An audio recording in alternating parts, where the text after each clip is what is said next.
Hi, my name is Naomi, and your name is what? Naomi. Her name is Naomi. She's 5 years old. So what we're going to share with you today is interactive reading. And so I picked out a book, and it is called The Day I Met My Best Friend. It is a book from the Adventures of Harry and Friends series. If you're interested after watching this video, check out their website. I'm going to stick it in the description box below. But purposefully, I have picked out a book that is a little bit more advanced than what she is.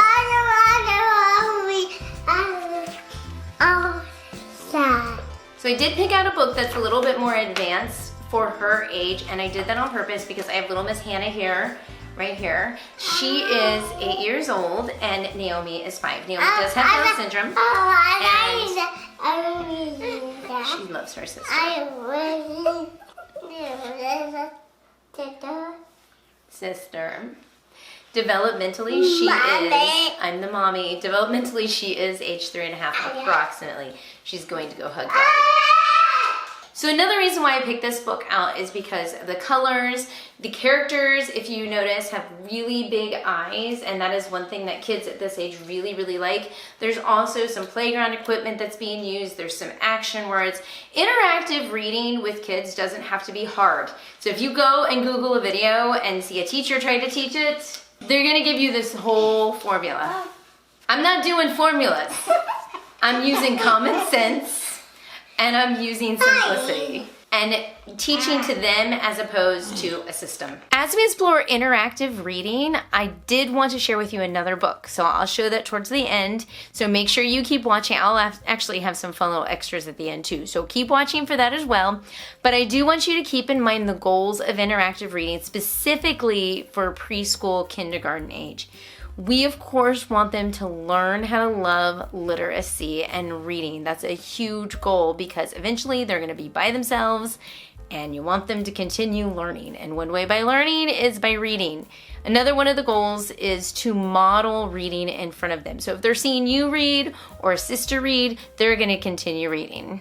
You want to have them interact with the story and engage. And this can be done through either talking about it, acting it out, thinking it, so think, talk, and do. You want to build rich vocabulary, and in Naomi's case, we just want to build more vocabulary and practice her saying of the words so she can work on some speech development. We want to start recognizing objects in the picture, also that words have meanings, and then letters together make words. What is this? A frog? It looks like a frog. What is this? Is this a bear? Teddy bear. Is it a teddy bear? Now, eventually you're going to want to see them relate to the character, and this is something that will actually start to happen later on. So as they're reading the book, they're going to start feeling empathy, emotion for that specific character. And with Naomi, it's kind of like a hit or miss. It's come and go, but she will have her moments when she's embracing the emotions of what the character is going through, and when that happens, we totally embrace that and support it and push her through that. So, is he wearing glasses? Naomi. Daddy. Glasses. Daddy. Do you have glasses on? Yeah. Where's your glasses? Can you make glasses with your eyes? Do this. Glasses. You want me to do Glasses. No. Glasses. Oh, good. Good job. Can you do them here? I'll do glasses on you. So one way I like to engage her is by asking lots of questions. I will keep asking them questions until they engage, because sometimes when you're reading those books to the kids, they start to zone out, and if they get to that point, that's when you want to start asking those questions. You want to start asking the questions before the zone out stage, but if the zone out stage happens, you quit talking and ask them questions until you re-engage them with the story and make sure they know what's going on up to that point. Now for Naomi, because she is speech delayed, when I ask her those questions, as long as she's doing some kind of gesturing, of course, I take it. Now sometimes I like to use her talker, which is an app on the iPad. This is it right here. It's called Snap Core, and this is how she can sometimes communicate with me when we're doing books. I might skip over to one of these words, so it gives an action. I'll click on, they're helping. Help. Or Sit. sitting, those kind of things. So sometimes she'll use her talker to answer the questions, communicate, or just, say some of those rich vocabulary words that I want her to learn back to me. Here he is. His name is Harry. Can you say Harry? Harry. Harry. Harry. Harry. He's got, what color hair does he have? No. You have hair? No. Spiky hair. Spiky. That's Hannah's hair. Be gentle with it. Can you show me Spiky? Oh, my hair? No. Hair. Good job. And that's my mouth. Good job. Does he have a mouth? Where's his mouth? No. Mouth. Okay, so his name is Harry. And he's gonna say, go with me on an adventure. Now, we're not just engaging with objects and characters. We also want to look at some of their traits. So if a character has, for example, red spiky hair, we want to notice that it's red and spiky. And so when they see them again in the book, they can relate back to who they are or what happened on the previous pages. Everybody has different character traits, so we want to make sure we acknowledge them and use it to help us understand the story and where it's going. Ooh, the day I met my best friend was the day we moved to Sunshine City. Let's look. You want to read the next page? Yeah, look, it's a farm. It's a farm. Baby. Say car. Yeah. How many do you see? Baby. One. Why? And that's a Dada. truck. Truck.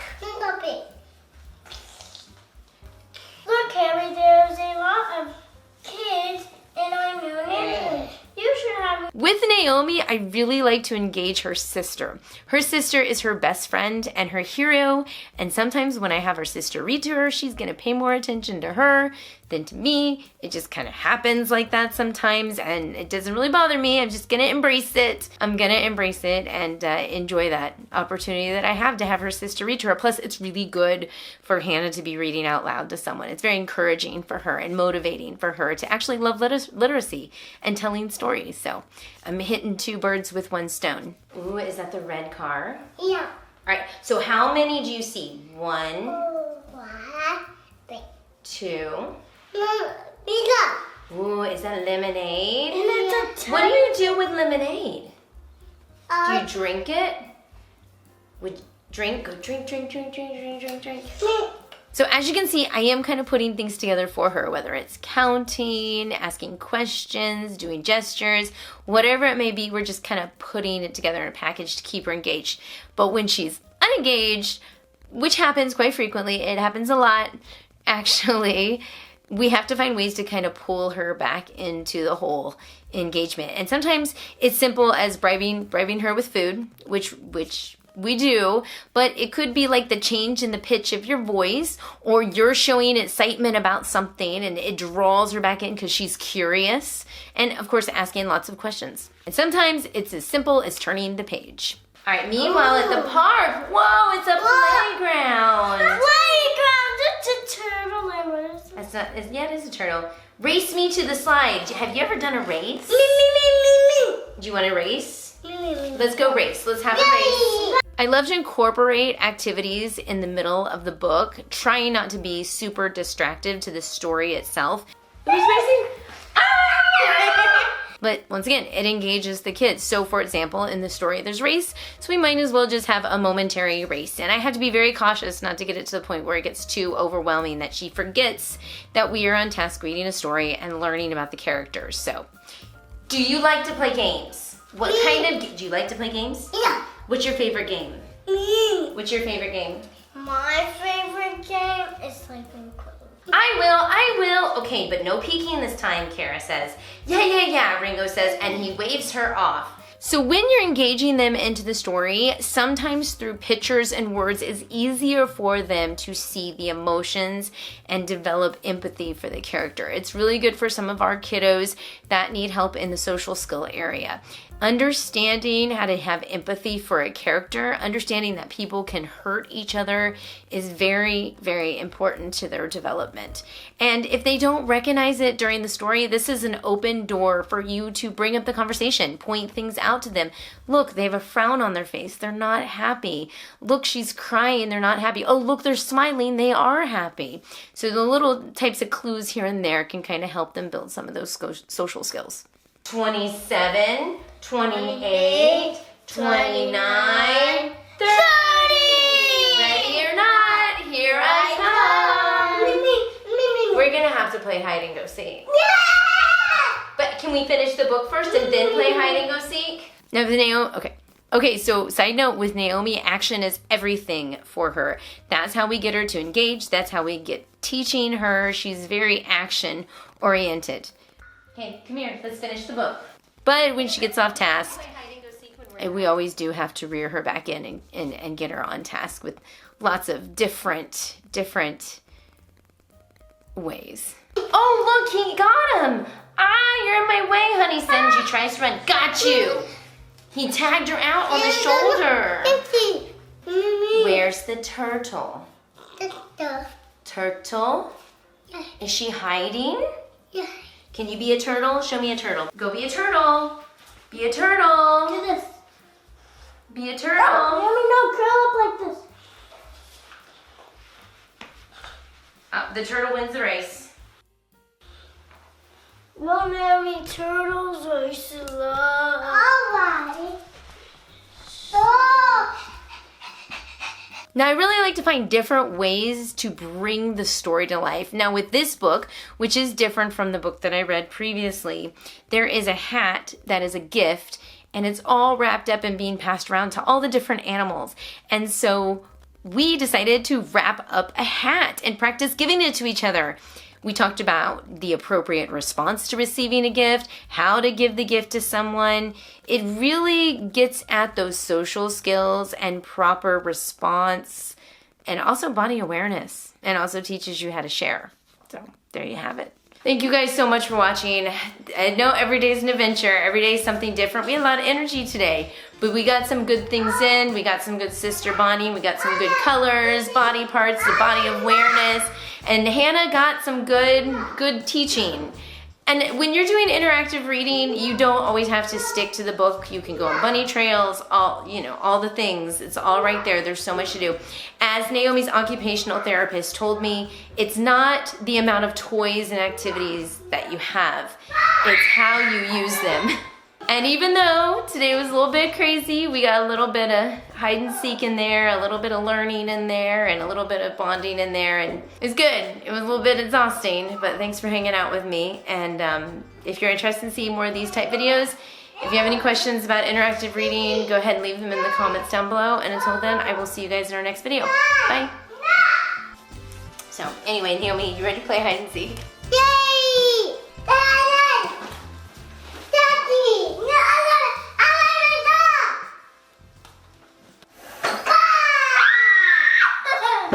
6, 7, 8, 9, 10. See.